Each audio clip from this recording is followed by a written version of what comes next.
बाबा साहब डॉक्टर अंबेडकर ने जो भारतीय संविधान बनाया है, सबके सम्मान का ख्याल रखा।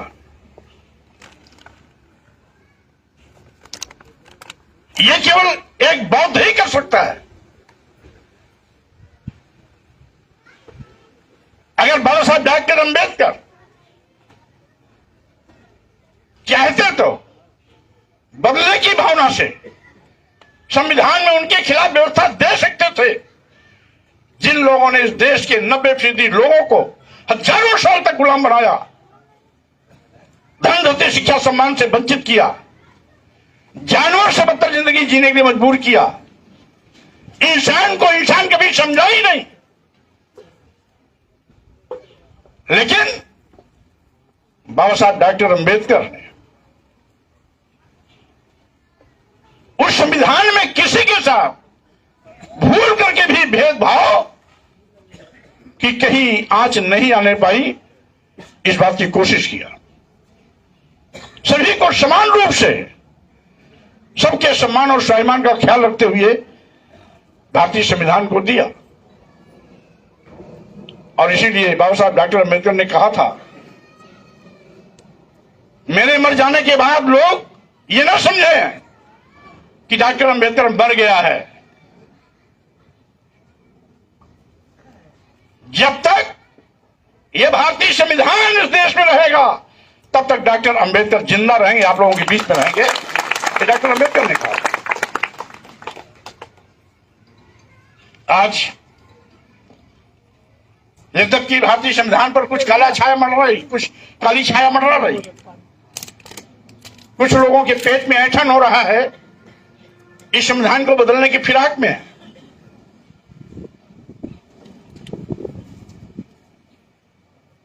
संविधान तो नहीं बदल पाए,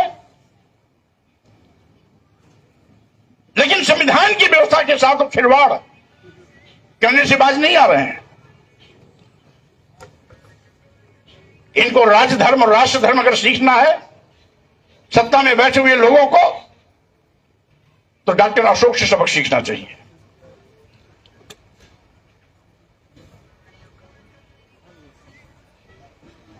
सर्वहिताय लोकानुकंपाय के लिए जिस तरीके से सम्राट अशोक ने काम किया, और हमेशा वो जनता के लिए हमेशा सुलभ रहते थे। उन्होंने कहा भी था, मैं भोजन करता रहूं, भंडारागार में रहूं, भोजन करता रहूं, सेनागार में रहूं, सोता रहूं या कहीं भी रहूं, जनता के समस्याओं को लेकर कभी किसी हमारे मंत्री को बात करनी है तो किसी भी वक्त, रात हो या दिन, किसी भी वक्त वो बात मुझ तक पहुंचा सकता है। साथियों, आज इस देश का दुर्भाग्य है कि यहां पर हर चीज का आकलन जाति के आधार पर होता है, गुण प्रतिभा के आधार पर नहीं होता है, उसकी दक्षता के आधार पर नहीं होता है, जाति के आधार पर होता है। और जाति के आधार पर यदि मानक तय होगा तो स्वाभाविक रूप से भेदभाव तो होगा। हम जब तक सबको इंसान नहीं समझेंगे, बदस्तूर भेदभाव जारी रहेगा। जिस दिन हम सबको इंसान समझ लेंगे, हमारे मन में बात आएगी कि मानो मानो एक समान, इंसान कोई भी हो, सभी एक समान है, उस दिन भेदभाव अपने आप खत्म हो जाएगा। लेकिन जब तक ये अहम रहेगा कि जो कुछ हूं मैं हूं, एको अहम द्वितीयो नास्ति, जो कुछ भी हूं मैं हूं, तो स्वाभाविक रूप से जात पात, छुआछूत, ऊंच नीच, भेदभाव और विषमता समाज में व्याप्त रहेगी, जो वर्तमान में हो रहा है, जो वर्तमान में हो रहा है।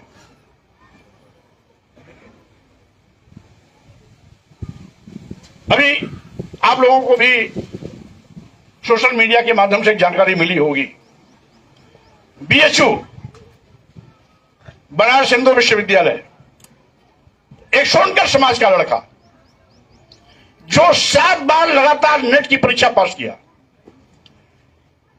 बीएचयू बनारस हिंदू विश्वविद्यालय में पीएचडी की परीक्षा में सेकंड रैंकर रहा, पहले लड़के के बाद दूसरा नंबर उसका रहा। जब पीएचडी में एडमिशन के लिए गया, मेरिट में आने के बावजूद भी यह कह के वापस कर दिया प्रोफेसर ने, जाओ जूते में पॉलिश करो, तुम्हें पीएचडी करने की आवश्यकता है। मतलब क्वालिफाइड होने के बावजूद भी, और यही नहीं, पूरे यूनिवर्सिटी में सेकंड रैंक, यानी दूसरा, सबसे ज्यादा मार्क पाने वाला दूसरा लड़का जनरल की मेरिट में, बता रहा हूं। इसलिए एडमिशन नहीं हुआ क्योंकि वो खट्टी समाज का था, सोनकर समाज का था, इनकी भाषा में शूद्र समाज का था, इसलिए उसका एडमिशन नहीं हुआ। उसी बीच में हमने 1 साल पहले, जिसको मैंने विधान परिषद में भी उठाया था,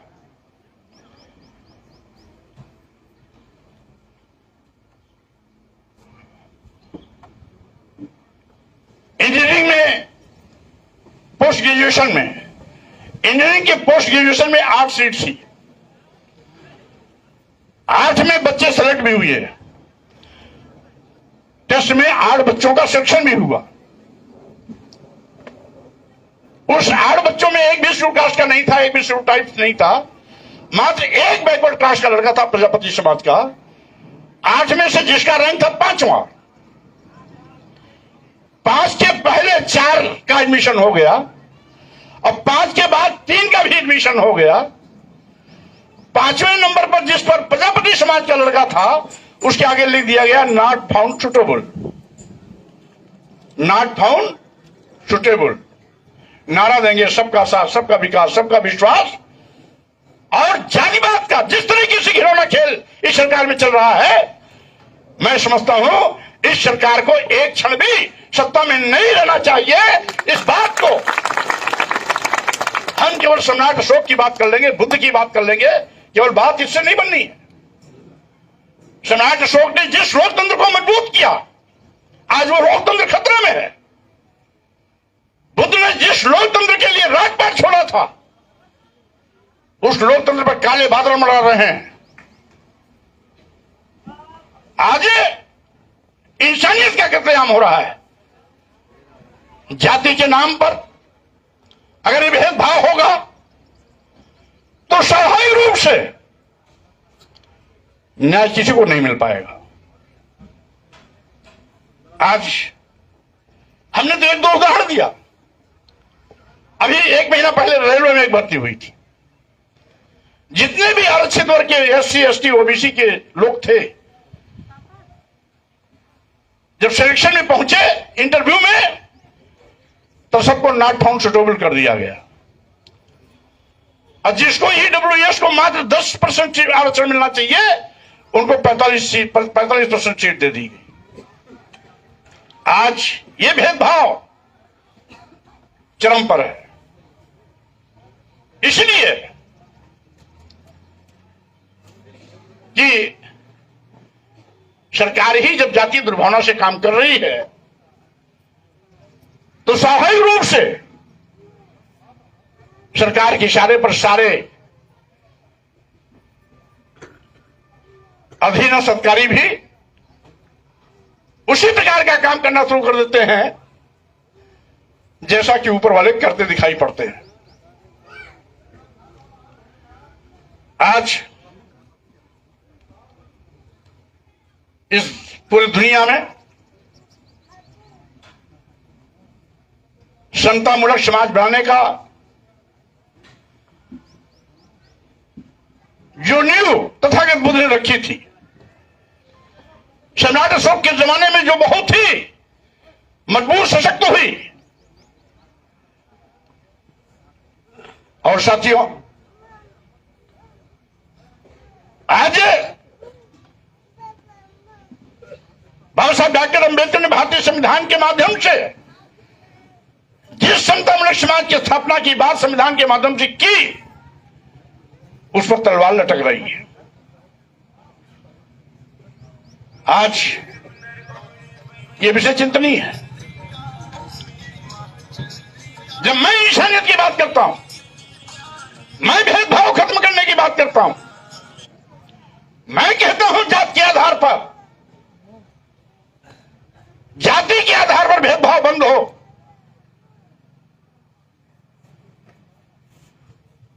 तो कोई मुझे 51 करोड़ रुपया, कोई 21 करोड़ रुपया, कोई 1 करोड़ रुपया, कोई 50 लाख, कोई 25 लाख इनाम रखता है। जो मौर्य जी का सर काट के लाएगा उसको इतना देंगे, जो मौर्य जी गोली मारेगा उसको इतना देंगे,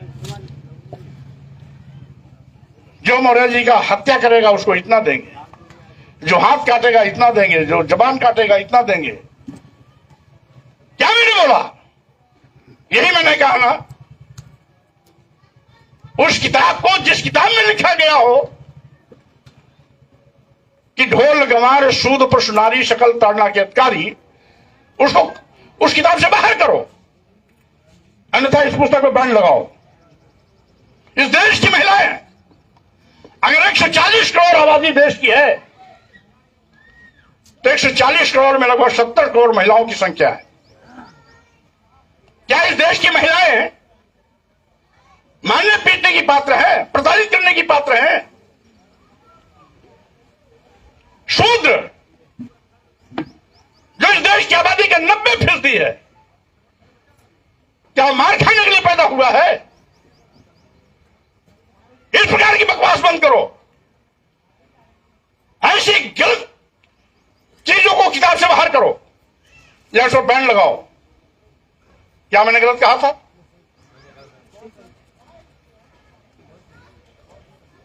इस पर इनाम लगने लगा कि 21 करोड़ देंगे, 51 करोड़ देंगे, इतना लाख देंगे, इतना लाख करोड़ देंगे। हमने प्रधानमंत्री राष्ट्रपति को पत्र भी लिखा था उस पर, उसी में मैंने कहा था ऐसी गंदी किताबें जो भेदभाव हमें बीच में समाज को बांटने का काम करती हैं। यहां कोई ब्राह्मण होगा तो उसको अन्यथा नहीं लेगा भाई, क्योंकि मैं ब्राह्मण के खिलाफ नहीं हूं, मैं उस व्यवस्था के खिलाफ हूं जिस व्यवस्था ने ऊंच नीच करके इंसानियत को बांटने का काम किया है, समाज को बांटने का काम किया है, ऊंच नीच की खाई पैदा करके लोगों की मेधा को दबाने का काम किया है। मैं उसके खिलाफ आवाज उठाता हूं।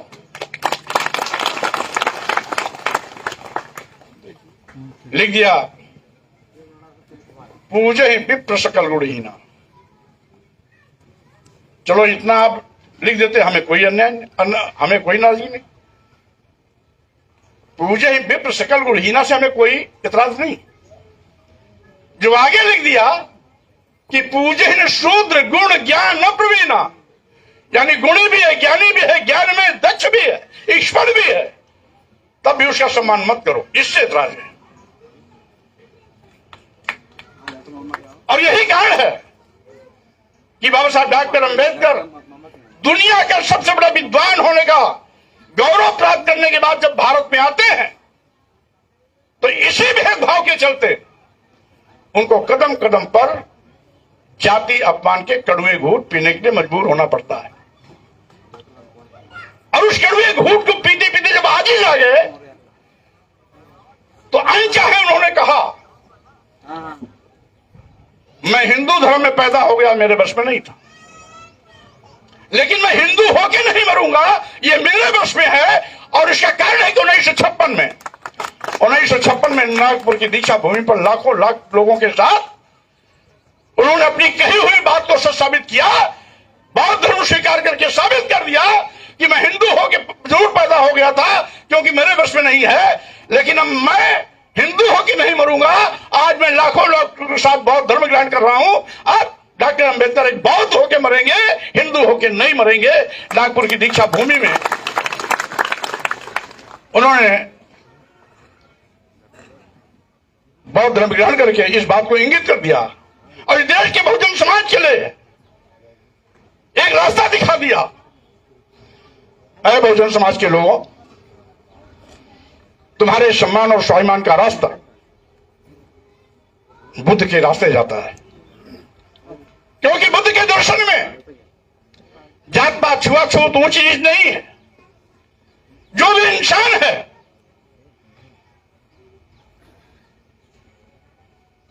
वो सब सम्मान से जीने का हक पाते हैं। इंसानियत से जो भी खिलवाड़ करता है,